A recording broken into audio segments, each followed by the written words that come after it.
எல்லாருக்கும் வணக்கம். வந்திருக்க ப்ரெஸ் மீடியா எல்லாருக்கும் நன்றி. முதல்ல என்னோட நன்றி வந்து நான் ஆதி பிரதருக்கு சொல்லிடுறேன். ஏன்னா இந்த படம் இவ்வளோ பெருசாக போனதுக்கு முக்கியமான காரணம் அவர் தான். ஏன்னா நம்ம யோசித்தப்போ ஒரு கதையாக யோசித்து அதை அவர் சொன்னதுக்கு அப்புறம்தான் இது இவ்வளோ வைடராக போய் இன்றைக்கி இப்படி ஒரு ரெஸ்பான்ஸ் கிடச்சிருக்கிறதுக்கு முக்கியமான காரணம் அவருக்கு ஒரு முதல் நன்றி நான் தெரிவிச்சுக்கிறேன். அப்புறம் இந்த படம் வந்து என்ன நினச்சோமோ அதை பெரிய அளவில் எடுத்து சரியான ஆர்டிஸ்ட்டு கேட்டதை கொடுத்து இன்றைக்கி இவ்வளோ பெருசாக்குன ப்ரொடியூசர் டாக்டர் ஐஸ்வரி கணேஷ் சாருக்கு ஒரு பெரிய நன்றியை நான் தெரிவிச்சுக்கிறேன். ஸோ இந்த படத்தில் ஒர்க் பண்ண technicians, art director Amaran sir, Madhesh அண்ணன், editor GK Prasanna, stunt Mahesh மேத்யூசி, இந்த மாதிரி எல்லா டெக்னீஷியன்ஸ்க்கும், காஸ்டியூம் ஸ்வப்னா, எல்லாருக்கும் ஒரு பெரிய நன்றி. ஸோ இந்த படத்தில் ஆர்டிஸ்ட்டாக சொல்லணும், மேடையில் பெரியவர்கள் நிறையா இருக்காங்க, இருந்தாலும் ஒரு அங்கீகாரமாக நான் கொடுக்கணும்னு நினைக்கிறது இளவரசர் சாருக்கு. ஃபஸ்ட்டு இளவரசர் வந்து இந்த படத்தில் எவ்வளோ பெரிய பங்கு அப்படின்னா, அந்த படம் பார்த்துருந்தா அந்த கதாபாத்திரம் வந்து ஒரு பொண்ணோட அப்பா, ஊர் சைடில் இருக்கிற ஒரு பொண்ணோட அப்பா வந்து எந்த அளவுக்கு இருப்பாங்க, ரொம்ப போட்டு அழுது ரொம்ப ட்ராமாவாக்காமல் யதார்த்தமாக அந்த ஃப்ரம் பிகினிங்லேருந்து இந்த இன்சிடெண்ட் ஆரம்பித்ததுலேருந்து எண்டு வரைக்கும் ஒரு இடத்துல கூட சின்ன சலனம் கூட ஆகாமல் அந்த மூடு அப்படியே கேரி பண்ணி இன்றைக்கி எல்லாருமே எங்கிட்ட பேசுகிறவங்க எல்லாம் படம் பார்த்து முடிச்சுட்டு வந்தவங்க எல்லாருமே இளவரசர் சார் என்னங்க அப்படி நடிச்சிருக்காரு அப்படின்னு கேட்டிருந்தாங்க. அதை நான் அவர்கிட்டையும் ஷேர் பண்ணியிருந்தேன். அவருக்கு வந்திருந்த ஒரு சில பாராட்டுகளையும் எனக்கு அனுப்பியிருந்தார். உண்மையிலேயே அவர் இந்த படத்துக்கு ஒரு மிகப்பெரிய பலமாக இருந்தார். அதுக்கு முக்கியமாக நான் அவருக்கு ஒரு பெரிய நன்றியை சொல்லிடுறேன். Thank you so much sir. So Munishkanth அண்ணன் வந்து இந்த படத்தில் வந்து ஃபஸ்ட் ஆஃப் ஃபுல்லாகவே நம்ம கேரி பண்ணி எடுத்துகிட்டு போகிறதுக்கு ஒரு முக்கியமான இதுவாக காமெடினா, ரெண்டாவது ஊருக்குள்ளேயும் கொஞ்சம் சென்சிபிளான ஒரு இதுவாக பண்ணியிருந்தார். ரொம்ப நன்றிண்ணே. பாக்யராஜ் சார் வந்து நம்ம படத்தில் வந்து செகண்ட் ஹாஃப் வந்து ஒரு கோர்ட் ரூம் ட்ராமாவாக மாறப்போகுது. ஸோ அது ரொம்ப கதையிலிருந்து கொஞ்சம் அந்நியப்பற்றவும் கூடாது அப்படிங்கிறப்ப ஜட்ஜாக ஒரு அந்த சேரில் உட்கார்றதுக்கு ஒரு பெரிய ஒரு ஆளுமையான ஒருத்தர் இருக்கணும்னு பேசினப்ப நான் கேட்டவுடனே சொல்லியிருந்தாங்க, நீங்கள் கதை சொல்லி பாருங்க அப்படின்னாங்க. நான் சார்கிட்ட போய் சொன்ன உடனே அங்கேயே பேசி அடுத்த நாளே சரின்னு சொல்லியிருந்தாரு. அதனால தான் இன்றைக்கி எல்லாருமே கோர்ட் ரூம் ட்ராமா ரொம்ப நல்லா இருந்தது, கிளைமேக்ஸ் ட்விஸ்ட் எல்லாம் நல்லா இருந்ததுக்கு இருக்க முக்கியமான காரணம் சார். ரொம்ப நன்றிங்க சார். இன்றைக்கி வரையிலும் அவரை பார்த்து தான் இன்றைக்கி வர்ற ஜென்ரேஷன் டைரக்டர்ஸ் எல்லாமே இது பண்ணிருக்காங்க. ஸோ முக்கியமாக இந்த படத்தில் என்ன கொண்டு போய் சேர்க்கணும் அப்படின்னு நினச்சோன்னா, இந்த படம் எழுத ஆரம்பிக்கிறப்பவே ஹராஸ்மெண்ட்டுங்கிறப்ப ஹராஸ்மெண்ட் தான் நிறையா படங்களில் சொல்லிகிட்டு இருக்காங்களே, இதில் என்னத்தை இப்போ புதுசாக சொல்ல போகிறோம், ஹராஸ் பண்ணவங்களை என்ன பண்ண போகிறோம், அவங்களுக்கு தூக்கு தண்டனை கொடுக்கணும், இந்த மாதிரி நிறையா பேசிட்டோம். பட் இதில் என்ன சொல்ல போகிறோம் அப்படின்னா, ஹராஸ்மெண்ட்டை தாண்டி அந்த பெண்களுக்கு ஒரு வாழ்க்கை இருக்குது அப்படிங்கிறத தான் பதிய வைக்கணும்னு நினச்சோம். அந்த வாழ்க்கையில் அவங்க படுற கஷ்டங்கள் தான் இப்போ வரைக்குமே ஹராஸ் பண்ண நாளை விட, அந்த ஒரு நாள் நடந்திருக்கும் இல்லையா, அந்த நாளை விட அதுக்கு அடுத்த ஒரு மாத காலம் தான் அவங்க மனசுல இருந்து நீங்காமல் இருக்குங்கிறத நிறைய பேர் சொல்லிட்டாங்க. இப்போது இந்த படம் வந்து எப்போ நான் ரொம்ப சந்தோஷப்படுறேன் அப்படின்னா, இன்றைக்கி எனக்கு இன்ஸ்டாகிராம் மெசேஜஸ் எல்லாத்துலேயுமே இது மாதிரி எனக்கு ஒன்று நடந்துச்சு, எங்களுக்கு அந்த நாள் கூட மறந்து போச்சு, அதுக்கப்புறம் அந்த ஊரில் இருக்கிறது தான் எங்களுக்கு பெரிய கஷ்டமாக இருக்குன்னு எனக்கு நிறையா மெசேஜஸ் வந்துருச்சு. ஆதிபதற்கு நிறையா வந்துட்டுருக்கு. இந்த மாதிரி அவங்க என்ன சொல்கிறாங்கன்னா, இப்படியே சொல்கிறாங்க, நீங்கள் என்னோடய பேரையே நீங்கள் உங்கள் ஸ்டோரியில் வைங்க பரவாயில்ல, இந்த மெசேஜ் அப்படியே நீங்கள் வைங்க பரவாயில்ல அப்படின்னு சொல்கிறாங்க. தெரியட்டும், நான் இவ்வளோ நாள் தான் நான் அதை யோசிக்காமல் இருந்தேன், இப்போ நான் இந்த படம் பார்த்ததுக்கப்புறம் எனக்கு இப்படி எல்லாருக்கும் தெரிஞ்சாலும் நல்லது தான் வைங்கிற மாதிரி சொன்னாங்க. ஸோ நான் அவங்களோட நலன் கருதி தான் அதை பண்ணாமல் இருக்கமே ஒழிய, மற்றபடி அவங்களுக்கு இப்படி ஒரு பாதிப்பை பெண்களுக்கு கொடுக்குது அப்படிங்கிறது ரொம்ப சந்தோஷம். ஸோ அந்த சந்தோஷத்தை உங்ககிட்டையும் பகிர்ந்துக்கணும் அப்படின்னு நினச்சேன். ஸோ எல்லாருக்கும் நன்றி. நான் இதில் ஒர்க் பண்ணியிருந்த சின்ன சொன்ன மாதிரி லைட்மேன்லேருந்து எல்லாருக்குமே இந்த வெற்றி போய் சேரணும். முக்கியமாக இந்த படத்தை ஒரு பெரிய அளவில் எடுத்து கொண்டு போய் சேர்த்த உங்களுக்கு ஒரு மிகப்பெரிய நன்றி. ஸோ இந்த படத்தில் நான் ஒரு சிலர் விட்டுருப்பேன், நான் கொஞ்சம் பதட்டமாக இருக்கேன், அதனால் நான் விட்டுருப்பேன், அதனால் மன்னிச்சு. ரொம்ப நன்றி, எல்லாருக்கும் ரொம்ப நன்றி. இந்த படம் எவ்வளோ பெரிய சக்ஸஸ் ஆனதுக்கு ரொம்ப நன்றி. வந்திருக்கும் அனைவருக்கும் வணக்கம். இந்த படத்தில் வாய்ப்பளித்த இயக்குனர் அவர்களுக்கு, தயாரிப்பாளர் சார் அவர்களுக்கு, ஹீரோ சார் அவர்களுக்கு பெரிய நன்றி. மற்றும் என் கூட நான் அவங்க கூட நடித்த மொத்த நடிகர்களுக்கும் மிகப்பெரிய நன்றி. இதை வந்து வெற்றிகரமாக கொண்டு போய் சேர்த்த பத்திரிகையாளருக்கு மிகப்பெரிய நன்றி. ஊடக நண்பர்கள் அனைவருக்கும் என்னுடைய மனமார்ந்த வணக்கம். கணேஷ் சார், பைரவ் சார், தம்பி முனிஷ்காந்த், அருமையாக பேசி வலியுறுத்தி கருத்தை வலியுறுத்திய ஆர்ட் டைரக்டர் அமரன் அவர்கள், கேமரான் மாதேஷ், வேணுகோபால், கார்த்திக்கு வந்து நான் தான் நன்றி சொல்லணும். சில படங்களில் ஊதியம் மாத்திரமே முக்கியம், ஏன்னா மாதமான இஎம்ஐ கட்டணும், அதனால் கூப்பிட்ட இடத்துக்கு போகணும், வேணான்னு புறக்கணிக்கக்கூடிய பொருளாதார சூழ்நிலைகளில் பெரும்பாலும் சினிமாக்காரர்கள் இருப்பதில்லை. அதில் நானும் ஒருத்தன். அதனால் கூப்பிட்ட இடத்துக்கெல்லாம் போயிட்டு தான் இருக்கணும். ஒரு சில படங்கள் கூப்பிடும்போது வந்து சில தான் வந்து டெலிஃபோனில் கதை கேட்கும்போது நமக்குள்ளார அந்த ஆவி பூந்த மாதிரி பூர்ற மாதிரி சில இயக்குனர்கள் விதைப்பாங்க. அவங்க புதிய டைரக்டராக பழைய டைரக்டராங்கிற கணக்கெல்லாம் வராது. அவங்களுக்குள்ள அந்த கதாபாத்திரம் என்னவா ஊறி இருக்கோ அதை வந்து ஆட்டோமேட்டிக்காக வெளிப்படுத்துவாங்க. அப்படி தான் அந்த பிடி சார் கதை வந்து தம்பி அருணாச்சலம் வந்து எனக்கு ஃபோன் பண்ணி இந்த மாதிரி வேல்ஸ் இன்டர்நேஷனலில் வந்து ஒரு புது டைரக்டர் படம் பண்ணுச்சு, நெஞ்சமுண்டு நேர்முண்டு படம் பண்ண டைரக்டர் படம் பண்ணுறாரு, அவங்க எப்போ மீட் பண்ணாரு. அவர் மீட் பண்ண அவர் படம் ஆரம்பித்ததுக்கப்புறம் ஒரு டைரக்டருக்கும் வேலை வந்து எப்படி மாறும்னே தெரியாது. ஃபோன்லேயே சொல்லுங்கண்ணே, ஒரு 20-25 நிமிஷத்தில் என்னோடய கதாபாத்திரம் அந்த சூழலை வந்து சொன்னார். நாங்கள் சின்ன வயசில் இருக்கும்போது சாதாரணமாக கடந்து வந்த ஆண்பெண் உறவுமுறைகள் இப்போ காலம் மாற மாற மாற வெளிப்பாடுகள் வர வர ஒரு மாதிரி ஒரு பயமுறுத்தல் இப்போ வருது. அந்த காலத்தில் அதெல்லாம் இல்லை. அப்படின்னா என்ன அர்த்தம்னா ரேப்பப் பண்ணிட்டோம்னு இல்லை, ஜாலியாக போயிடும். அதெல்லாம் செய்கிறதுக்கு மனசுக்குள்ளே அத்துமீறி பேசினா கூட பிடிக்கிற பொண்ணுகிட்ட கூட ஒரு வார்த்தை அதிகமாக விட்டால் தப்பாக போயிடுமோங்கிற ஒரு முன்ஜாக்கிரதை உணர்வோடு இருந்தது. ஆண்கள் பெண்களுக்கு அது ரெண்டுக்குமே அந்த வரையறை இருந்தது ஒரு காலகட்டத்தில். இப்போ வரும்போது வேற மாதிரி இருக்கும்போது ஒரு கையாலாகாத தகப்பனுடைய மனநிலையை வந்து எனக்கு வந்து விசிக்கணும் உள்ளர இன்ஜெக்ட் பண்ணாருன்னு தான் சொல்லணும் டைரக்டர். எப்போவாது தான் எனக்கு அந்த மாதிரி சில கதாபாத்திரங்கள் வந்து அந்த மாதிரி உள்ளர ஏறும். ஸோ படம் பூரா என்னென்னா எங்கேயாவது எனக்கு என்ன பயம் வந்துச்சுன்னா எப்போ பார்த்தாலும் வர நேரமெல்லாம் அழுதுருவோமோ. அது பழைய நடிகர்கள் வந்து சித்தூர் நாகையான்னு வந்து ஒரு தெலுங்கு நடிகர் இருப்பார். அவர் படத்தில் செத்தா தான் கதையை ஆரம்பிக்கும். அவர் வந்து என்னன்னா இனிமேல் தான் கதை ஆரம்பிக்கின்ற மாதிரி இருக்கும். அந்த மாதிரி ஆயிரமோன்னு எனக்கு ஒரு சின்ன பயம் இருந்துகிட்டே இருந்தது. பட் இந்த படத்தில் ரொம்ப முக்கியமாக இருந்ததுன்னா இந்த தகப்பன் இந்த மாதிரியான குடும்பம் இந்த மாதிரியான எமோஷனை உள்ளே வைக்கும்போது அதை கேரிவேர் பண்ணி போகிறதுக்கு இன்றைய சூழலில் இளைஞர்களால் அல்லது எல்லாராலையும் விரும்பப்படுகின்ற ஒரு ஹீரோ ரொம்ப முக்கியமாக தேவைப்படுது. அந்த ஹீரோவை மையப்படுத்தி தான் இந்த மாதிரி கதைகளை சொல்லணும். இல்லைன்னா தேட்டருக்கு ஆடியன்ஸ் வரமாட்டாங்க. அதுக்கான சூழ்நிலை தான். ஏன்னா அவனுக்கு 1008 சொந்த பிரச்சனை இருக்குது. தேட்டரில் வந்து உட்காந்து இங்கே இருக்கிறதெல்லாம் கிளப்பி விட்டு போனோம்னா ஏன்டா சாமி இது எதுக்கடா தேட்டருக்கு வர 2 பாட்டு பார்த்தோமா 2 சண்டை போட்டோமா கொஞ்சம் பொழுதுபோக்கலன்னு வந்தால் நீங்கள் இங்கேயும் வந்து படுத்துறீங்கடான்னு. அதையும் மீறி இந்த கதையை வந்து ஒரு இப்போ அதை வந்து அவரோட லைவ் ஷோ பார்த்ததுக்கப்புறம் எனக்கு வந்து மில்லியன் கணக்கில் வந்து அவருக்கு ஃபாலோவர்ஸ் இருக்காங்க. அவர் வேறு மாதிரி அவரை ப்ரெசென்ட் பண்ணியிருக்காரு. சினிமாவை தாண்டி அவருக்கு ஒரு இமேஜ் இருக்குது. அப்படிப்பட்ட ஒருத்தர் வந்து ரொம்ப கன்சர்னாக இந்த மாதிரி ஒரு எமோஷனுக்குள்ளே தன்னை வந்து பொருத்தி பார்த்துக்கிறதுக்காக முதல்ல ஹிப்ஹாப் பாதிக்கு என்னுடைய வாழ்த்துக்களை நான் சொல்ல கடமைப்பட்டிருக்கேன். ஏன்னா ஒரு சீனியர் ஆக்டராக I have to respect your decision தம்பி. அது வந்து ரொம்ப ஷூட்டிங் டைமில் உங்களோட பிஹேவியர் வந்து ரொம்ப அட்ராக்ட் பண்ணிச்சு. ஒரு மார்க்கெட்டபிள் ஆக்டர், உங்களுக்கு நீங்கள் கையெழுத்து போட்டு கொடுத்தா நான் ப்ரொடியூசர் ஆக முடியும். ஒரு குறிப்பிட்ட அளவு வியாபாரம் இருக்குது. அதுக்கான அடையாளமே இல்லாமல் ரொம்ப கரெக்டாக ஒரு ஹீரோவுக்கு ஒரு டைரக்டருக்குமான ரிலேஷன்ஷிப்பு அல்லது ஒரு டெக்னீஷியனோட ரிலேஷன்ஷிப்பு. நான் நைட் எஃபெக்டில் வந்து பொண்ணை தேடி போகிற சீன்லாம் ஒரிஜினலாக பொள்ளாச்சியில் ஒரிஜினலாக தான் எடுத்தேன். இவருக்கு வண்டியில் போனால் பின்னாடி பெரும் கூட்டம் வரும். அவங்களுக்குலாம் சமாளிச்சுக்கிட்டு அந்த பொறுப்புணர்ச்சி வந்து ஒரு ப்ரொடக்ஷனுக்கு ஒரு ஹீரோ கொடுக்கணும். அப்போ தான் அது வந்து நினைச்ச நேரத்தில் நினைக்க முடியும். இதெல்லாம் ஒரு அனுபவம். கார்த்திகை பொறுத்த மட்டும் என்னென்னா சினிமாவில் வந்து சில நல்ல விதைகள் அப்பப்போ வந்து சினிமா என்ற நிலத்தில் விதைக்கப்படும். அந்த விதையினுடைய தன்மை என்னவாக இருக்கும்னா தன்னுடைய வேலையாக மாத்திரமே இருக்கும். புறம் சீரம் கரம் நீட்டாமல் வேலையாக இருக்கும். அது மாதிரியே கேமராமேன் அமைஞ்சார், ஆர்ட் ரைட்டர் அமைஞ்சார், அசிஸ்டன்ட் ரைட்டர் அமைஞ்சாங்க. எல்லாருமே வந்து ரொம்ப ஃபோக்கஸ்டாக இருந்தாங்க. அந்த டீம் எந்த தேவையில்லாமல் ஒரு நாள் ஷூட்டிங் வந்து நின்றுச்சு, அது வரல இது வரல அப்படியெல்லாம் இல்லாமல் ஒவ்வொரு மணி நேரமும் ஒவ்வொரு பணம் செலவாகும். ஒவ்வொரு செகண்டும் சினிமாவில் பணம் போய்கிட்டே இருக்கும். அது எழுதி கொடுக்கும்போது தான் தெரியும். அந்த வழியை உணர்ந்து செய்யக்கூடிய இயக்குநர்கள் தான் இன்றைய எப்போவுமே சினிமாவுக்கு தேவை.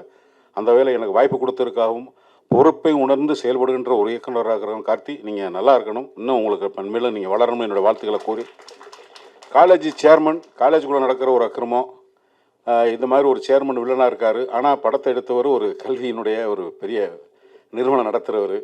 இந்த கதை சொல்லி ஓகே பண்ணும்போது இது நடக்கக்கூடிய விஷயத்த சொல்கிறதுக்கு என்னடா நம்மகிட்டே வந்து ஒருத்தன் கதை சொல்கிறான், நம்ம வந்து ஒருத்தனை இன்ஸ்டியூட் நடக்கிற மாதிரி நினைக்காம இது சொல்லப்பட வேண்டிய விஷயம், இதை சொல்லணும். இந்த பிரச்சனை யார் செய்கிறானோ அவனை சேர்மா தவிர எல்லா கல்வி நிறுவனம் நடத்துகிறவங்க இல்லையங்கிறத கரெக்டாக பகுத்தறிந்து புரிந்து கொண்டு இதை படமாக்கி இதை வெற்றி படமாக்கி இந்த படத்துக்காக இன்றைக்கி ஒரு ப்ரெஸ் மீட் தேங்க்ஸ் கிவிங் பண்ணுறது எல்லாமே செலவு. சும்மா கூட ஒரு அறிக்கை கொடுத்துட்டு கூட பண்ணலாம். இதை பண்ணுறதுன்றது ரொம்ப ரொம்ப நன்றி கணேஷ் சார், ரொம்ப ரொம்ப நன்றி. எனக்கு என்னாலும் ஆசிரியராக இருக்கின்ற மரியாதைக்குரிய என்னுடைய மரியாதைக்குரிய பாக்கியராஜ் சார் இந்த மாதிரி கூப்பிடும்போதெல்லாம் வந்து சின்ன பசங்க பண்ணுற படங்கள் இல்லைங்க அப்படின்னு ஏதாவது வேலை சொல்லி கூட தவிர்த்திருக்கலாம். எப்போ கூப்பிட்டாலும் வர்றது சினிமாவில் இருக்கிற கமிட்மெண்ட்டு தான் அது காமிக்குது. சார் இதை நாங்கள் வந்து உங்கள்கிட்ட வந்து கடைசி வரைக்கும் லேர்ன் பண்ணிக்கிறக்கூடிய விஷயம் நிறையா இருக்குது சார். அதில் இந்த படத்துக்கு நீங்கள் கொடுக்குற அந்த ஒத்துழைப்பும் நன்றி சார். தம்பி முனிஷ்காந்த் இன்னும் மென்மேலும் வளரணும். எல்லோருக்கும் நன்றி. Prabhu thank you so much for kind விடட். படத்தில் வந்து கரெக்டான சமயத்தில் எனக்கு பேமெண்ட்லாம் கொடுத்த விக்கி, தம்பி அருணாச்சலம், பாலமுருகன் சார், ஆரோக்கியம், எல்லாத்துக்கும் என்னோடய மனமார்ந்த நன்றி. அதுக்கப்புறம் இந்த கதாபாத்திரத்தை பற்றி எல்லா விமர்சனங்கள்லேயும் ஊடகங்களும் வந்து சமூக வலைதளங்களையும் சரி அச்சு மீடியாலாம் எழுதியிருந்தீங்க. பிடி சார் திரைப்படத்தினுடைய வெற்றி விழாவுக்கு வந்திருக்கும் மரியாதைக்குரிய பத்திரிகை மற்றும் ஊடக நண்பர்கள் எல்லாத்துக்கும் என்னுடைய பணிவான வணக்கத்தை தெரிவிச்சுக்கிறேன். நன்றி செலுத்துகிற கூட்டம் அப்படிங்கிறதுனால இந்த கூட்டத்தோடு நானும் சேர்ந்துட்டு நன்றி செலுத்திக்கிறேன் எல்லாத்துக்கும். இந்த படத்தை பொறுத்த வரைக்கும் நான் வந்து நன்றி முதல்ல வந்து ஹீரோவுக்கு தான் சொல்லணும், ஹிப்ஹாப் வாதிக்கு. என்ன அப்படின்னா, அவர் நடிக்கிறதுக்கு ஒரு நல்ல கதை அப்படின்னு சொல்லி செலக்ட் பண்ணுறதோடு நிறுத்திக்காமல், அந்த டைரக்டர் அவர் ஒரு கதை சொல்லும்போது இது ரொம்ப நல்லா வரும்னு ப்ரொடியூசர்கிட்ட போய் அதை சிபாரிசு பண்ணி அது மெனக்கெட்டு ஒரு நல்ல டைரக்டர் கொண்டு வரணும்னு நினச்சாருப்பார். அதுக்கு தான் அவருக்கு நன்றி சொல்லணும். அதுக்கப்புறம் ஒரு ஹீரோ வந்து சொல்லும்போது, இல்லை இந்த ஹீரோக்கிட்ட ஒரு ஜட்ஜ்மெண்ட் இருக்குது, அவரும் ஒரு டைரக்டர்லாம் பண்ணியிருக்காரு, கதை எழுதியிருக்காருன்னு சொல்லிட்டு அதுக்கடுத்தியாக இப்போ இளவரசு சொல்லிட்டு போன மாதிரி அந்த மாதிரி கதையாக இருந்தால் கூட இது எல்லாத்துக்கும் அல்லவே அந்த கேரக்டர் இந்த படத்தில் ஒரு கேரக்டர்னு சொல்லியிருக்காங்கன்னு சொல்லிட்டு கணேஷ் அவர்கள் வந்து அதை அக்செப்ட் பண்ணிட்டு பண்ணது அடுத்தபடியாக அவங்களுக்கு நன்றி சொல்லணும். அப்புறம் பாராட்ட வேண்டியது வந்து கார்த்திக் அவர்கள். என்னென்னா, இவர் சான்ஸ் வாங்கி கொடுத்து அவர் சான்ஸ் கொடுத்து அதுக்கப்புறம் கிடைச்சதை வந்து ரொம்ப பொறுப்பாக ரெஸ்பான்சிபிளாக வந்து அந்த படத்தை வந்து கதை யோசனை எழுதி பண்ணியிருக்காரு. அது வந்து தனக்கு கிடைச்ச ஒரு சந்தர்ப்பத்தை நல்லபடியாக பயன்படுத்திக்கிட்டார், கடுமையாக உழைச்சார் அப்படின்ட்டு அவருக்கு என்னுடைய பாராட்டை தெரிவிச்சுக்கிறேன். அவர் ஈரோட்டுக்காரருங்கிறது படம் ரிலீஸ்க்கு அப்புறம் தான் தெரிஞ்சிட்டு, நானும் ஈரோட்டில் பிறந்ததுனால பாசம் மட்டும் அதே மாதிரி இருக்கேன்னு சொல்லிட்டு என்ன ஷூட்டிங் அப்போல்லாம் கவனிச்சிக்கிட்டு இருந்தேன். சரி அந்த சைடாக தான் இருக்கணும் அப்படின்ட்டு. அப்புறம் நான் பிறந்த ஊரில் தான் அவரும் பிறந்திருக்காரு அப்படிங்கிறது அதுக்கப்புறம் தான் தெரிஞ்சுக்கிட்டேன். அது ஒரு கூடுதலான ஒரு சமாச்சாரமாக இருந்தது. சரி நம்ம ஊர்லேருந்து ஒருத்தர் வந்து மறுபடியும் அவரும் வந்து வெற்றி கொடி நாட்டிட்டார் அப்படின்ட்டு.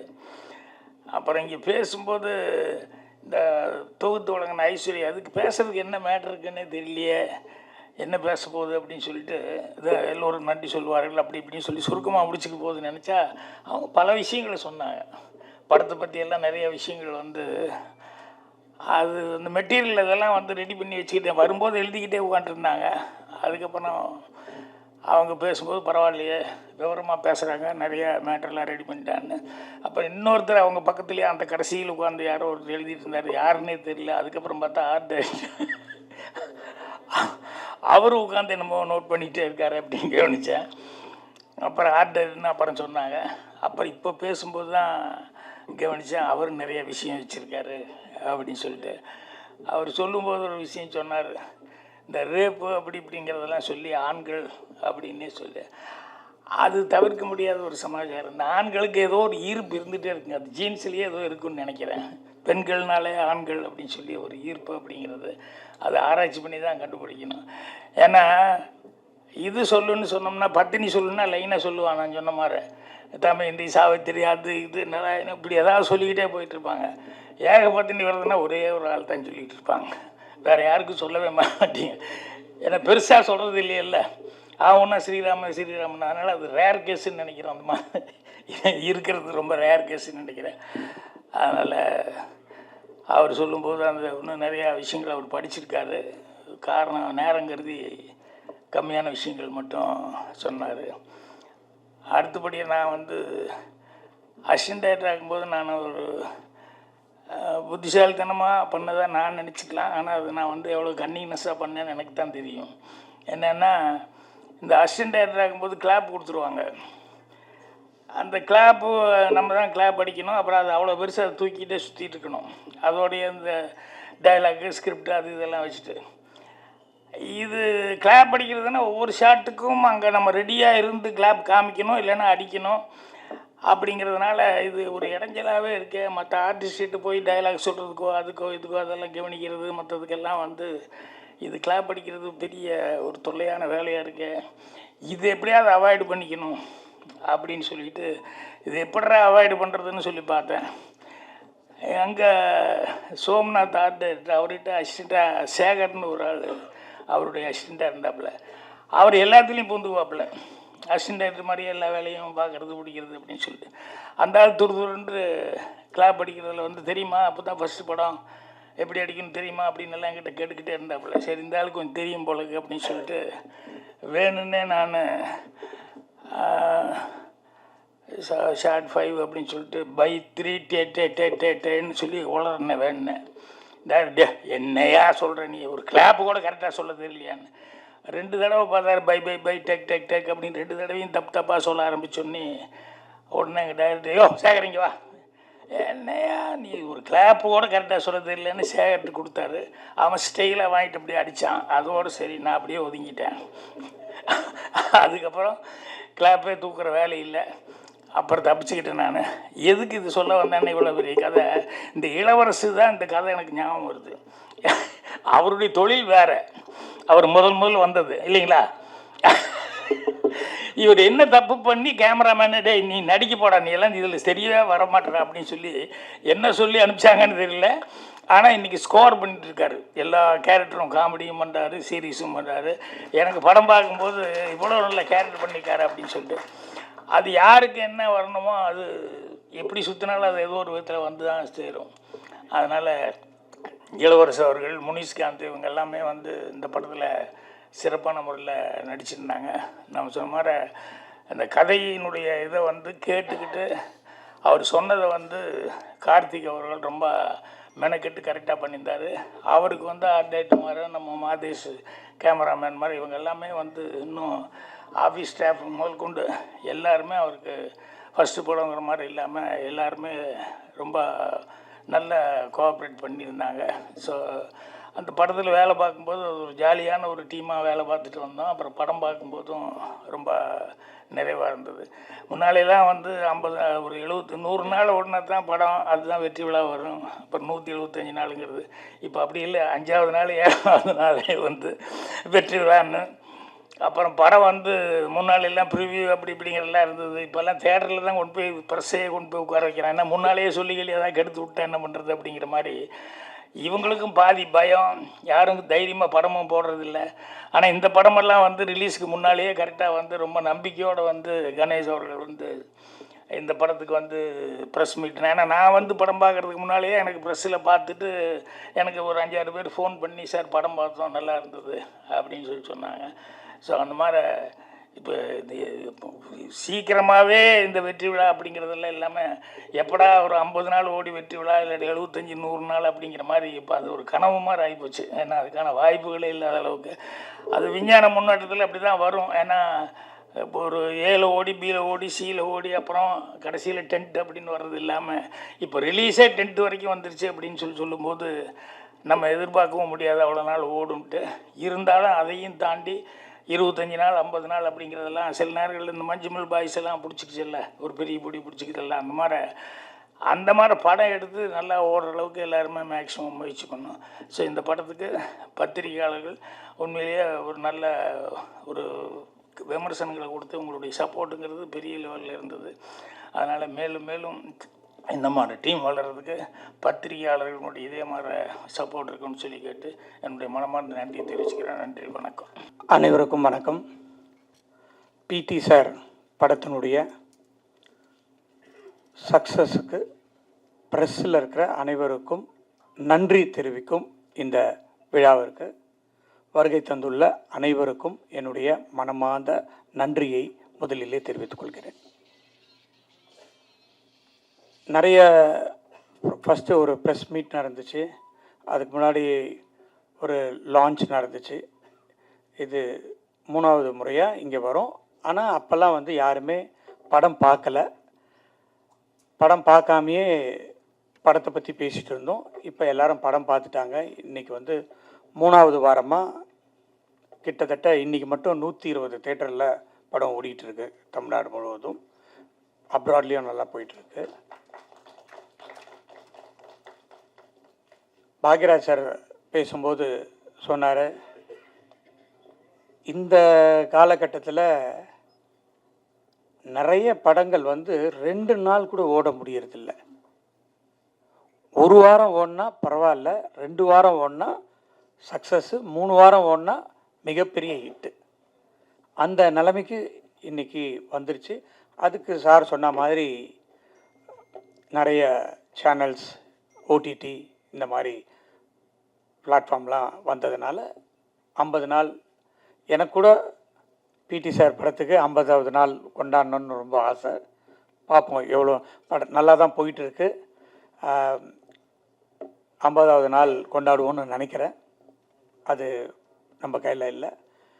ஸோ அந்த மாதிரி 50வது நாள், 25வது நாள், 50வது நாள்லாம் வந்து இன்றைக்கி நினச்சி கூட பார்க்க முடியாத அளவுக்கு இன்றைக்கு தமிழ் சினிமா இருக்குது.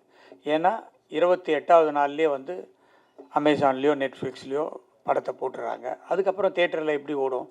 ஓடாது. ஸோ 30 நாளுக்கு மேலே ஓடுறதுன்றது வாய்ப்பே இல்லாமல் போயிடுச்சு இந்த காலகட்டத்தில். அதையும் மீறி இன்றைக்கி பிடி சார் ரொம்ப நல்லாவே போயிட்டுருக்கு.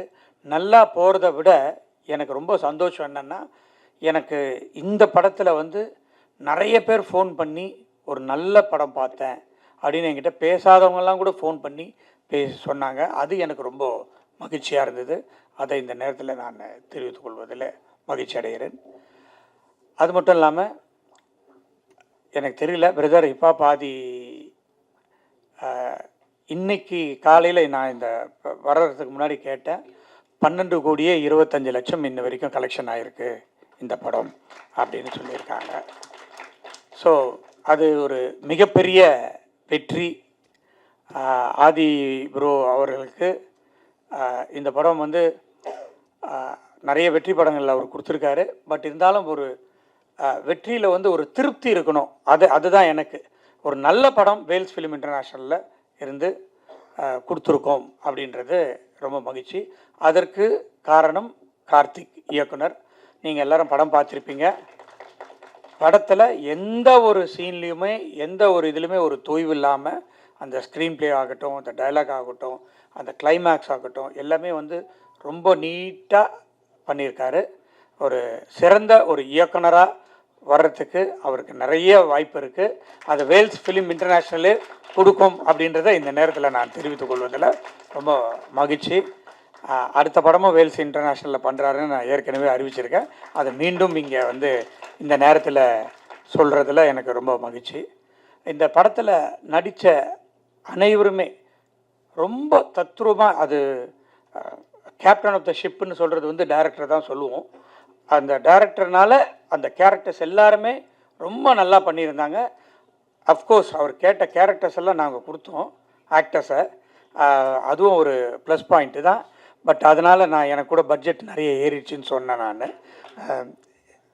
டைரக்டருங்களுக்கெல்லாம் கொஞ்சம் சொல்லிக்கிறதுக்கு இதுதான், இந்த மேடை தான் கரெக்டாக, நிறையெல்லாம் செலவு பண்ணாதீங்க, சிக்கனமாக படம் எடுங்க, நல்ல படம் எடுங்க அப்படின்றது தான் என்னுடைய வேண்டுகோள்.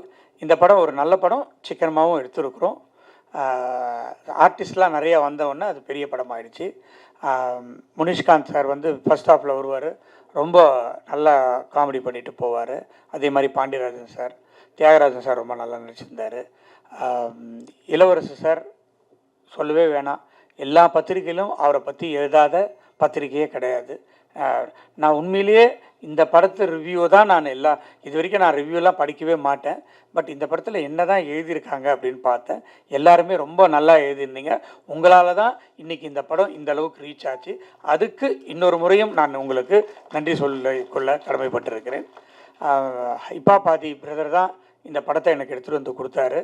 அதில் எனக்கு ஃபஸ்ட்டு படம் அவரோட சேர்ந்து ரொம்ப மகிழ்ச்சியாக இருந்தது. அவரோட சேர்ந்து ஒர்க் பண்ணது, நான் வந்து மியூசிக் டைரக்டராக கோமாளின்ற படத்தில் ஒர்க் பண்ணோம். அப்போ எனக்கு அவர் அவ்வளோ பழக்கம் கிடையாது.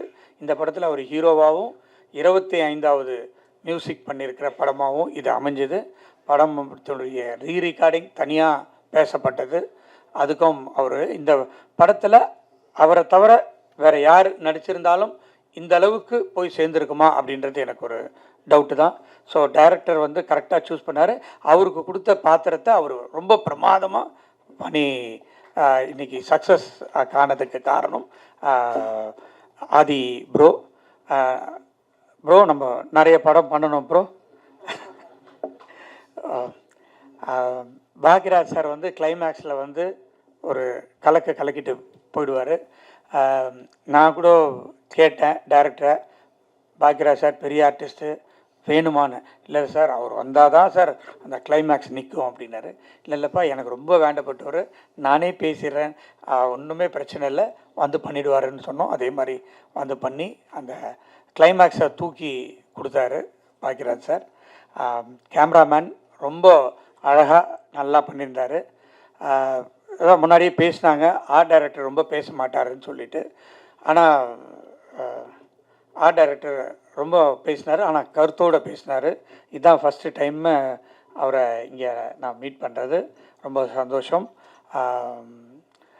அப்போது அதுக்கப்புறம் ப்ரொடக்ஷன் பிரபு, கேஆர் பிரபு, அவர் எல்கேஜியினுடைய டைரக்டர், படத்தினுடைய டைரக்டர், இந்த படத்தினுடைய க்ரியேட்டிவ் ப்ரொடியூசர், அவருக்கு கூட விக்கி, இவங்கெல்லாம் வந்து இந்த படத்தை சக்ஸஸ் ஆகிறதுக்கும் மற்ற எல்லா ப்ரொடக்ஷன்ஸ் மேனேஜர்ஸும் சேர்ந்து உருவாக்கியிருக்கோம். இந்த படத்துலேருந்து இனிமேல் வேல்ஸ் ஃபிலிம் இன்டர்நேஷ்னல் ஒரு நல்ல படங்களை கொடுக்கணும் அப்படின்ற ஒரு பொறுப்பை எனக்கு மக்கள் கொடுத்துருக்காங்க. அதை நிச்சயமாக நான் செய்வேன் அப்படின்றத இந்த நேரத்தில் தெரிவித்துக்கொண்டு, இதை வெற்றி படமாக்கிய அனைவருக்கும் என்னுடைய மனமார்ந்த நன்றியை தெரிவித்து விடைபெறுகிறேன். நன்றி. அனைவருக்கும் வணக்கம். ரொம்ப மகிழ்ச்சியாக இருக்குது, ரொம்ப சந்தோஷமாக இருக்குது. இந்த படத்தை பற்றியும் இந்த படத்தில் வேலை செய்தவர்கள் பற்றியும் இந்த படத்தில் சம்மந்தப்பட்டவங்க பற்றி ஆல்ரெடி ஒவ்வொரு இடத்துலையும் 1000 முறை நாங்கள் திரும்ப திரும்ப ரொம்ப நம்பிக்கையோடு பேசியிருக்கோம். ஆனால் இந்த இடத்துல முதல்ல நான் என்னுடைய பேச்சை ஆரம்பிக்கும் பொழுது நன்றியிலேருந்து ஆரம்பிக்க விரும்புகிறேன். யாருக்கு நன்றி அப்படின்னா உங்களுக்கு வந்து, அதாவது ஒவ்வொரு பத்திரிகை நண்பருக்கும், மீடியாவில் இருக்கிற ஒவ்வொருத்தருக்கும் ரொம்ப ரொம்ப ரொம்ப நன்றி. ஏன்னா இது ரியாலிட்டியாக பார்த்துட்டு இருக்கிற எங்களுக்கு தெரியும் இந்த படத்தை நீங்கள் எப்படி கொண்டு போய் இதை சேர்த்துனீங்க அப்படிங்கிறதும். அதனால தான் இந்த படம் இன்றைக்கும் தொடர்ந்து, நேற்று கூட சில தேட்டரில் ஹவுஸ்ஃபுல், இந்த வீக்கெண்ட் வந்து இப்போ ஹவுஸ்ஃபுல்லாக ஓடிட்டுருக்கு. தொடர்ந்து அடுத்த வீக்கெண்டும் நம்பிக்கையோடு இருக்காங்க, தேட்டரில் பேசுகிறப்ப நம்பிக்கையோடு இருக்காங்க. இதுக்கெல்லாம் என்ன காரணம்னா, அந்த முதல்ல ஒரு புஷ் பண்ணுறதுக்கு நாங்கள் பண்ணுற ப்ரொமோஷன் அது காரணமாக இருக்கலாம். ஆனால் அதை தாண்டி இந்த படம் வந்து ஒவ்வொருத்தரும் தேட்டருக்கு வந்து பார்க்கணும்னு நினைக்கிறதுக்கு நீங்கள் இந்த படத்தை பற்றி எழுதுனதும், இந்த படத்தை பற்றி விவாதித்ததும், நீங்கள் கொண்டு போய் சேர்த்ததும் தான் அதுக்கு ஒரு மிகப்பெரிய காரணம். ஸோ அதனால் இந்த நன்றியை, இந்த படம் இவ்வளோ பெரிய வெற்றி அடைஞ்சதுக்கு தாண்டி இந்த படம் போய் கொண்டு போய் சேர்ந்ததுக்கும் அந்த எல்லா நன்றியும் உங்களுக்கு நான் தெரிவித்து தான் என்னோட பேச்சை நான் தொடங்க விரும்புகிறேன். இந்த நன்றிகளை தாண்டி எனக்கும் இந்த படத்தை பற்றி நிறைய எல்லா விமர்சனங்களையும் படித்தேன், எல்லா விமர்சனங்களையும் பார்த்தேன். உங்கள் கருத்துக்கள் எல்லாமே உங்கள் பாராட்டுக்கு ரொம்ப ரொம்ப நன்றி. நிறைய கருத்துக்கள் அதில் இருந்துச்சு, அது எல்லாமே கேட்டேன். தொடர்ந்து உங்கள் கருத்துக்களை எடுத்துக்கொண்டு மேன்மேலும் என்னை மெருகேற்றி இன்னும் நல்ல படங்களில் நடித்து, இன்னும் நல்ல கதைகளை தேர்ந்தெடுத்து இன்னும் நல்லா நடிக்க முயற்சி பண்ணி தொடர்ந்து என்னுடைய நல்ல கலைப்படைப்புகளை கொடுக்க நான் முயற்சி செஞ்சுட்டே இருப்பேன். இப்போ என்னுடைய இந்த படத்தை பற்றி என்ன இந்த நன்றி, இதுக்கு முன்னாடி நிறைய இதில் ரொம்ப கான்ஃபிடென்ட்டாக பேசினேன். ஆனால் இப்போ வந்து நன்றியை தெரிவிக்க வேண்டிய இடத்துல இருக்கேன். ஆல்ரெடி நான் ஃபஸ்ட் இந்த படத்தை சொன்னப்பவே என்னுடைய ப்ரொடியூசரை பற்றி ஒவ்வொரு முறையும் நான் சொல்கிறப்ப, இந்த படம் அவர் தயாரித்தது ரொம்ப முக்கியமான ஒரு டெசிஷன் இந்த படத்துக்கும் சரி. ஏன்னா அவர் கொடுக்குற இந்த படத்துக்கு அவர் கொடுக்குற ஒரு முத்திரைங்கிறது வந்து ஒரு கல்வியாளராக இருந்து கொண்டு இளவரசன் சொன்ன மாதிரி இந்த படத்தை அவர் எடுத்தது அப்படிங்கிறது வந்து, இதை நான் ஆல்ரெடி ஒவ்வொரு ப்ரெஸ் மீட்டில் எல்லா இடத்துலையும் சொன்னேன். இப்போ அது தெளிவாக வந்து எல்லாமே அது படம் பார்த்தனால உங்களுக்கும் அது புரிஞ்சிருக்கும். ஸோ அதுக்கு வந்து அப்போ இருந்தே நான் சல்யூட் அடிச்சுட்டு இருக்கேன். மீண்டும் ஒரு முறை சல்யூட், மீண்டும் ஒரு முறை நன்றி. இந்த படம் இவ்வளோ பெருசாக எல்லா இடத்துலையும் போய் சேர்ந்ததுக்கு ஒரு முக்கிய காரணம். இன்னொன்று, அவரை பற்றி நான் ஒரு விஷயம் இந்த இடத்துல நான் சொல்லணும். இந்த படம் வந்து லாபகரமான படம்ங்கிறது நாங்கள் ஒரு 3 நாள் முன்னாடி சந்தித்தோம் எல்லாரும். இப்போ லாபகரமான படம் அப்படிங்கிறதுல அவர் சந்தோஷமாக அவர் பகிர்ந்துக்கிட்டாரு, சந்தோஷம். அப்போ நான் ஒரு விஷயம் அவர்கிட்ட பகிர்ந்துக்கிட்டேன். இது மாதிரி இந்த கார்த்தி ஒரு மீம்லாம் காமிச்சேன். அவர் டெய்லியும் எனக்கு அனுப்பிச்சிட்டே இருப்பார், ஆயிரக்கணக்கான மெசேஜ் அனுப்புவார் டெய்லியும். அதில் வந்து ஒரு மில்லில் அது 2 ஷோ போட்டாங்க இல்லையா, ஒரு மில்லில் அவங்க ஒர்க்கர்ஸ் லேடி ஃபுல்லாக விமன் இருக்கிற இது போல் விமன் ஒர்க் பண்ணுற மில்லில் கார்த்தி. ஸோ அவங்க அந்த லேடி ஷோ வந்து 2 ஷோ வந்து அவங்க ஒர்க்கர்ஸுக்கெலாம் போட்டாங்கங்கிறது அது ட்ரெண்ட் ஆகிட்டு இருந்துச்சுன்னு சொல்லி கார்த்திக் எடுத்து காமிச்சார். அதை நான் ப்ரொடியூசர் கிட்ட ஷேர் பண்ணேன், நான் இந்த மாதிரி அப்படின்னு சொல்லி. அவர் அந்த இது லாபகரமான படம்ங்கிறதுக்கு எவ்வளோ ரியாக்ஷன் காமிச்சாரோ அதை விட ஒரு 10 மடங்கு இதில் ஹாப்பி ஆனார். ஸோ அந்த படம் வந்து சொசைட்டியில் ஒரு தாக்கத்தை ஏற்படுத்தி இருக்குங்கிறப்ப அவருக்கு கிடைக்கிற அந்த ஹை வந்து எனக்கு உண்மையிலே பயங்கர அப்படியாப்பா அப்படின்னு அவர் அவ்வளோ எக்ஸைட் ஆனது வந்து எனக்கு உண்மையிலே ரொம்ப ரொம்ப சந்தோஷமாக இருந்தது. ஒரு நல்ல படைப்பை கொடுத்து அந்த படைப்பு மக்களை போய் சேரும் பொழுது அதில் கண்டிப்பாக பொருளாக ரொம்ப முக்கியம்தான். ஆனால் அதை தாண்டி அந்த படைப்பு எவ்வளோ பெரிய தாக்கத்தை ஏற்படுத்துதுங்கிறதுலேருந்து ஒரு சந்தோஷம் கிடைக்கிற ஒரு ஒரு ஒரு ஒரு நல்ல ஒரு அவர்கிட்ட அந்த பண்பை பார்த்து நானே வந்து ரொம்ப அது அப்போவே அவர்கிட்ட ஆனால் என்னன்னா இதுக்கு பயங்கர எக்ஸைட் ஆகுறீங்கன்னா இதுக்கு தானேப்பா நம்ம படம் எடுக்கிறோம் அப்படின்னு ஒரு எக்ஸைட்மெண்ட்டில் அவர் சொன்னப்போ எனக்கு அவ்வளோ த்ரில்டாக இருந்துச்சு. ப்ரொடியூசர் என்பதை தாண்டி அவரை வந்து கொஞ்ச நாளாக நான் அவர் கூட ரொம்ப ரொம்ப இன்ஸ்பைரிங்காக இருக்கார். அவர் அன்றைக்கி நான் அவர் கூட எல்லாரும் வரதுக்கு முன்னாடியே ஒரு 10 நிமிஷம் முன்னாடியே போயிட்டு அவர் ரூமில் வாப்பா இங்கே உட்காருன்னாரு. அப்போ சொன்னேன், ஆனால் பயங்கர மாசாக இருக்குண்ணா உங்களை பார்க்க அப்படின்னு. ஒரு 4 பேர் வராங்க, இது பண்ணுறாங்க, கையெழுத்து போடுறாரு. இதில் வந்து இன்னொரு விஷயம் நடந்துச்சு. எனக்கு ஒரு தெரிந்த ஒருத்தர் வந்து ஒரு இந்த மாதிரி அவங்க கல்லூரியில் சேரணுங்கிறதுக்காக ஒரு இது கொடுத்துருந்தாங்க, உனக்கு சாரை தெரிஞ்சால் நீங்கள் கொடுங்க அப்படின்னு சொல்லி ஒரு ஹெல்ப்பாக கொடுங்கன்னா நான் கொண்டு போய் அந்த எனக்கு வந்து ஆனால் என்னென்னா ஒரு சின்ன ரிக்வெஸ்ட்டு அப்படின்னு கொடுக்குறப்ப அவர் கொடுத்தோன்னே என் கூட வேலை செஞ்சால் அது கண்டிப்பாக கேட்க தான் செய்வாங்க அப்படின்னு உடனே அங்கேயே எடுத்து பார்த்து உடனே ஒரு பிஏவை கூப்பிட்டு இது எப்படி ப்ராசஸ் பண்ணுறது, இது யார்கிட்ட சொல்லுங்கள். எனக்கு வந்து பயங்கர ஷாக்கிங்காக இருந்துச்சு. இது ஒரு கையெழுத்து போகிறாரு, அங்கே ஒரு கையெழுத்து போகிறாரு, இப்படி போகிறாரு, அந்த பேப்பர் வாங்குறாரு, அப்புறம் திரும்ப ஃபாலோ பண்ணுறாரு. அது என்னாச்சு? அப்புறம் அவர் வந்து அந்த பிஏ வந்து சொல்கிறாரு, ஆல்ரெடி இது வந்து வந்திருக்கு, இந்த நம்ம ரிக்வெஸ்ட் வந்திருக்கு சார், இதை ப்ராசஸ் பண்ணிட்டுருக்கோம், அது என்னென்னு பார்த்தா உங்களுக்கு ஃபாலோ பண்ணுங்கள் என்னென்னு அப்படின்னு. அது எனக்கு வந்து ரொம்ப பயங்கர இன்ஸ்பைரிங்காக இருந்துச்சு. அந்த இவரை பார்க்குறப்ப அருகிலிருந்து பார்க்கும் பொழுது ஒரு ஆண்டர்ப்ரனராகவும் சரி, ஒரு கல்வியாளராகவும் சரி, ஒரு தயாரிப்பாளராகவும் சரி, ஒரு மனிதராகவும் சரி, ரொம்ப இன்ஸ்பைரிங்கான ஒரு பர்சனாலிட்டியாக இருக்கார். இப்போ உங்கள் கூட படம் பண்ணுறது மட்டும் அது வந்து ஒரு சின்ன விஷயம் தான். உங்களை தொடர்ந்து சும்மா உங்கள் கூட ஒரு ஃப்ரீ டைம் கிடைச்சா கூட எனக்கு போதும். உங்ககிட்ட இருந்து கற்றுக்கிறதுக்கு நிறைய விஷயங்கள் இருக்குது. ரொம்ப இன்ஸ்பிரேஷனாக இருக்கீங்க நீங்கள். ஸோ அதுக்கு உங்களுக்கு ஒரு நன்றி. தொடர்ந்து உங்களோட படம் செய்கிறதுக்கு நான் ரொம்ப ரொம்ப இந்த பிடி சார் செய்ததுக்கு ரொம்ப பெருமைப்படுகிறேன், ரொம்ப மகிழ்ச்சி அடைகிறேன். தொடர்ந்து உங்கள் கூட வேலை செய்கிறதுக்கு ரொம்ப நான் ஆர்வமாகவும் இருக்கிறேன். இந்த படம் இவ்வளோ பெரிய ரீச் ஆனதுக்கு இந்த படத்தில் இருந்த இவ்வளோ ஆர்டிஸ்ட்களை கொண்டு வந்து சேர்த்த ப்ரொடியூசர் கொண்டு வந்து சேர்த்தாலும் அந்த ஆர்டிஸ்ட் இந்த கதையில் நம்பி ஒரு சின்ன பையன் நடிக்கிறான் அப்படிங்க. ஏன்னா படத்தில் வந்து ஒரு சின்ன கோர்ட் ரூம் ட்ராமா, மிகப்பெரிய இந்திய சினிமா மிகப்பெரிய ஜாம்பவான் பாக்யராஜ் சார் வந்து அந்த ஒரு சின்ன கோர்ட் ரூம் ட்ராமா, அந்த கோர்ட் ரூம் ட்ராமாவில் அவர் இல்லைன்னா அது அந்த கோர்ட் ரூம் எவ்வளோ எங்கேஜிங்காக இருந்திருக்குங்கிறது டவுட்டு தான். ஸோ அவருடைய பங்கு மிகப்பெரியது. ஆனால் இது எல்லாமே வந்து படத்தோட ஆரம்ப காலகட்டத்திலேருந்து இன்றைக்கி சக்ஸஸ் மீட் வரைக்கும் கூடவே பயணித்து எங்களெல்லாம் உற்சாகப்படுத்துறது. இது அவருக்கு ஒரு சின்ன விஷயமா இருக்கலாம், ஆனால் எங்களுக்கு இது உண்மையிலேயே மிகப்பெரிய ஒரு ஊக்கம். இதை தொடர்ந்து எங்களுக்கு கொடுத்துக்கிட்டே இருக்காரு. ஸோ ரொம்ப நன்றிங்கண்ணா. நீங்கள் எல்லா ஃபங்க்ஷனுக்கும் எல்லா இதுலேயும் நீங்கள் வந்து எங்களை வந்து ஊக்கப்படுத்திக்கிட்டே இருக்கீங்க. ஸோ ரொம்ப ரொம்ப நன்றி.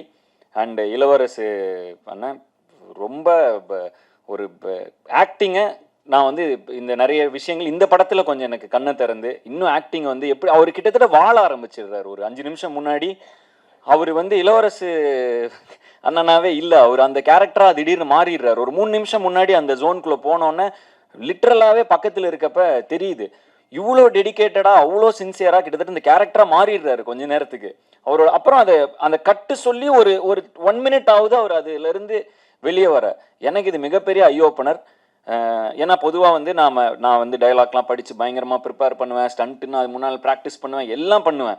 ஆனால் அந்த செட்டில் அந்த நேரத்தில் அந்த மொமெண்ட்டில் அந்த கேரக்டராக இருக்கிறது எவ்வளோ இம்பார்ட்டண்ட்டுங்கிறது வந்து அதை நான் ஸ்க்ரீனில் பார்த்தப்ப அவர் அங்கே நடிக்கிறப்போ ஒன்று தெரிஞ்சுது. அங்கேயே அவர்கிட்ட சொன்னேன், ஆனால் பயங்கரமாக இருக்குது நீங்கள் நடிக்கிறதுன்னு சொன்னேன். ஆனால் அதை ஸ்க்ரீனில் பார்க்குறப்ப அது எப்படி அந்த கேரக்டருக்குள்ளேயே இருந்தால் அது எப்படி எங்கேயுமே மிஸ் ஆகாமல் அது ஒரு முழுமையாக இருக்குங்கிறது வந்து எனக்கு ஒரு பெரிய லேர்னிங். விமர்சனங்கள்லாம் படிக்கிறப்ப இந்த சீனில் இப்படி ஸ்கோர் பண்ணியிருக்கணும், இந்த ஸ்கின்ல நிறைய பேர் விமர்சனம் பண்ணியிருந்தாங்க. எனக்கு வந்து அவர் ஒவ்வொரு தடவையும் அவரோட அந்த இதுதான் வந்துச்சு. ஒருவேளை இளவரசன் மாதிரி அந்த கேரக்டருக்குள்ளேயே இருந்துட்டா மேபி இங்கே இந்த சீனில் எக்ஸ்ட்ரா நடிச்சு இந்த சீனில் இன்னும் கவனம் செலுத்தணும், அது மாதிரி இல்லாமல் அந்த கேரக்டராகவே மாறிடலாம் அப்படிங்கிற ஒரு ஹேக்கை வந்து இந்த படத்தில் நான் தெரிஞ்சுக்கிட்டேன். So thank you. நான் எனக்கு மிகப்பெரிய லேர்னிங். அந்த எவ்வளோ சின்சியரிட்டி, இவ்வளோ சின்சியராக இருக்கணுமா நடிக்கிறப்ப. அதாவது பொதுவாகவே நான் ரொம்ப முயற்சி பண்ணுவேன். எனக்கு ஃபைட்டு வந்து இவ்வளோ ஆக்ஷன் பண்ணதில்லை. போன படங்களில் அந்த குதிரையில் நானே பண்ணணும், நானே ஸ்டண்ட் பண்ணணும், இதெல்லாம் ரொம்ப முயற்சி பண்ணேன். நடிக்கிறப்ப இப்படி ஒரு ஈக்குவேஷன் அது பின்னாடி இருக்குங்கிறது வந்து, ஏன்னா நான் வந்து கொஞ்சம் கொஞ்சமாக தான் கற்றுக்கிட்டு வரப்ப இப்படி ஒரு தருணத்தில் நான் கொஞ்சம் எவால்வ் ஆகி மெச்சூர் ஆகிக்கிட்டு இருக்கிற அந்த தருணத்தில் இவரை போன்ற ஒரு ஆர்டிஸ்ட்டை நான் சந்திச்சதுக்கு நான் தான் கொடுத்து வச்சிருக்கணும். ஸோ மறுபடியும் இளவரசனாக்கு ஒரு நன்றி. அதை தாண்டி பிரபு சார், பெரிய பெரிய ஜாம்பவான்கள் இருந்தாங்க இந்த படத்தில். பிரபு சார் இருந்தார், அண்டு பட்டிமன்ற ராஜா சார் இருந்தார். அவர் கேரக்டர் ரொம்ப பேசப்பட்டுட்டு இருக்கு. தேவதர்ஷினி மேம், நிறைய பேர் இந்த படம், வினோதினி மேம், இந்த படம் முழுக்க ஆர்டிஸ்டாக இருந்தாங்க. ஸோ இவங்க எல்லாருக்கும் இந்த நேரத்தில் என்னோட நன்றி. ஏன்னா இவ்வளோ ஆர்டிஸ்ட்டும் அட் அ டைமில் வச்சு ஏற்குறங்கிறது ரொம்ப கஷ்டமான ஒரு விஷயம். ஏன்னா நிறைய ஆர்டிஸ்ட் இருந்தாலே நம்ம அந்த ஈக்குவேஷன்ஸ்லாம் கரெக்டாக பார்த்து அந்த என்விரான்மெண்ட்டை செட் பண்ணி, ஸோ அந்த வகையில் எல்லா ஆர்டிஸ்ட்டும் ஒத்துழைத்தது ஒன்று. ரெண்டாவது, அவங்கள அருமையாக அந்த என்விரான்மெண்ட்டை மாற்றி கொடுத்து ஒரு நல்ல கதையை எடுத்து அதை உருவாக்கி அதை நம்பி அதில் இவ்வளோ நாள் பயணம் செஞ்சு அந்த படத்தை கரெக்டாக கொண்டு வந்து, அதுவும் ப்ரொடியூசர் சொன்ன மாதிரி, ஏன்னா இது ஒரு இம்பார்ட்டண்ட்டான மெடல் என்னன்னா கார்த்திக், நல்ல இயக்குனர், சிக்கனமான இயக்குனர். அதாவது சிக்கனம்ங்கிறது வந்து இந்த கதைக்கு தேவை என்ன, இதை வந்து கரெக்டான டேஸில் முடித்தார், அன்னைக்கு ஷெட்யூல் அன்னைக்கு முடித்தார்.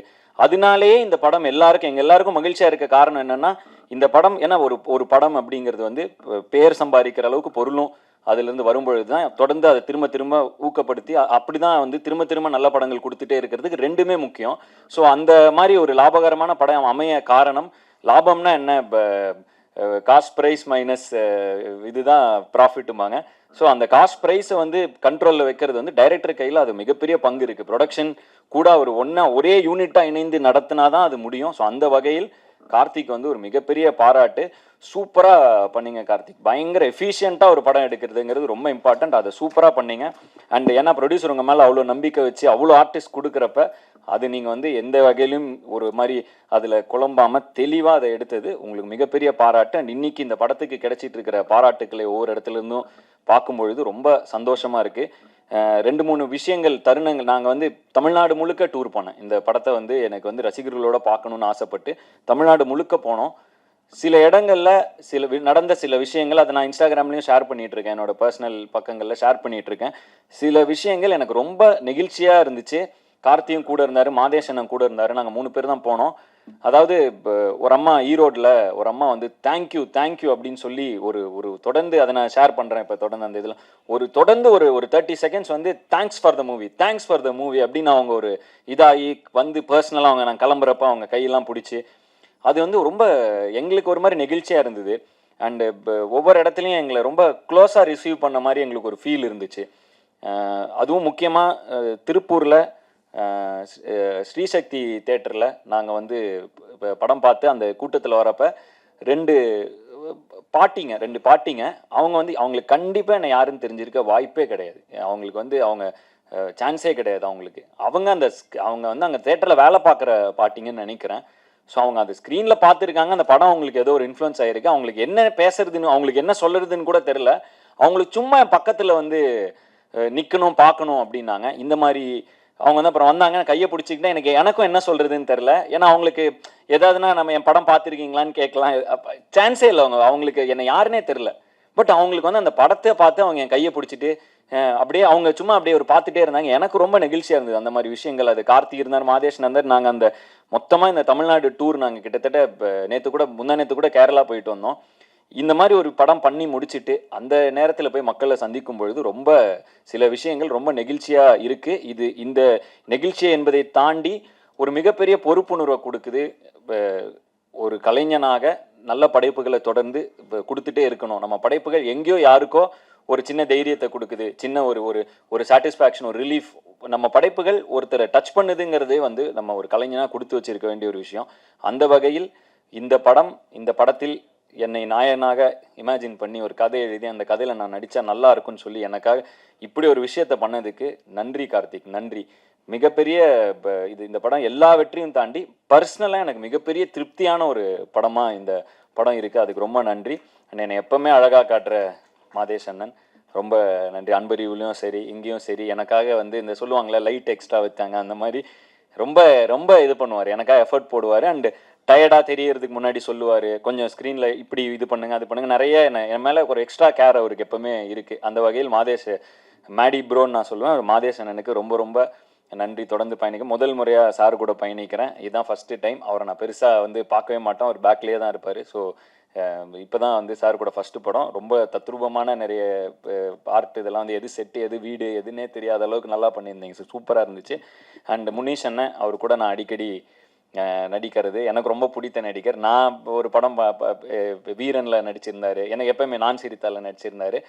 அப்போ எப்படி இருந்தாரோ அதே இதில் இப்போ வரைக்கும் கூட ஜாலியாக வந்து ரொம்ப கம்ஃபர்டபுளாக நான் நடிக்கக்கூடிய நடிகர்கள் கொஞ்சம் பேர் இருக்காங்க. அதில் முனீஷனை வந்து ரொம்ப ரொம்ப ஜாலியான ஒரு நடிகர். நான் வந்து கேஷுவலாக அவர் கூட நார்மலாக அப்படியே ஒரு கரெக்டாக சீனை பற்றி நல்லா பில்ட் பண்ணி இப்படி பண்ணலாம் சார் அப்படி பண்ணலாம் சார் ஏதோ ஒன்று பண்ணி உன்னை கொண்டு வருவார். ஸோ முனிஷனா கூட திரும்பவும் நடித்து இப்போ இது மாதிரி நிறைய பேர் கூட இந்த படத்தில் நான் நடித்தது எனக்கு நல்ல அனுபவம். சரியான வரிசையில் என்னால் பேச முடியல. ஏன்னா வந்து ஒன்று, இந்த வெற்றி எனக்கு ரொம்ப மகிழ்ச்சியாக இருக்குது. அந்த மகிழ்ச்சி என்னால் வார்த்தைகளில் என்னால் மாற்றி அதை கன்வெர்ட் பண்ணி கரெக்டான வார்த்தைகளில் சொல்ல எனக்கு தெரியல. பட் வந்து ரொம்ப அதை எப்படி எனக்கு சொல்கிறேன்னு தெரியல. வெற்றிங்கிறது எனக்கு புரிஞ்சுது, சக்ஸஸ் மீட். ஆனால் அதை தாண்டி ஒரு திருப்தின்னு ஒரு ஃபீலிங் எனக்கு இருக்குது இந்த படத்தில். அது வந்து இப்போ அந்த ஃபீலிங்கை தாண்டி எனக்கு இந்த படம் ஒரு முக்கியமான ஒரு தருணத்தில் முக்கியமான ஒரு படமாக அமைஞ்சதில் எனக்கு ரொம்ப ரொம்ப ரொம்ப மகிழ்ச்சி. இதை தொடர்ந்து நாங்கள் நிறைய விஷயங்கள் தொடர்ந்து இந்த அடுத்த 3 வருடங்களுக்கு நிறைய பிளான்ஸ் போட்டு வச்சுருக்கோம். ஸோ அதுக்கு ஒரு நல்ல அடித்தளமாக ஒரு புஷ் ஸ்டார்ட்டாக இந்த படம் எனக்கு அமைஞ்சதில் ரொம்ப ஹாப்பி. என்னுடைய அடுத்தடுத்த படங்களோட அப்டேட்டோட தொடர்ந்து உங்களை சந்திக்க போகிறேன். விடைபெறுவதற்கு முன் மீண்டும் ஒரு முறை இந்த படத்தை நீங்கள் கொண்டு போய் சேர்த்தனால மட்டும்தான் இந்த படம் இவ்வளோ பெரிய வெற்றி அடைஞ்சுது. அதனால் உங்களுக்கு ஒரு நன்றியை சொல்லிவிட்டு நான் விடைபெறுகிறேன். நன்றி, வணக்கம்.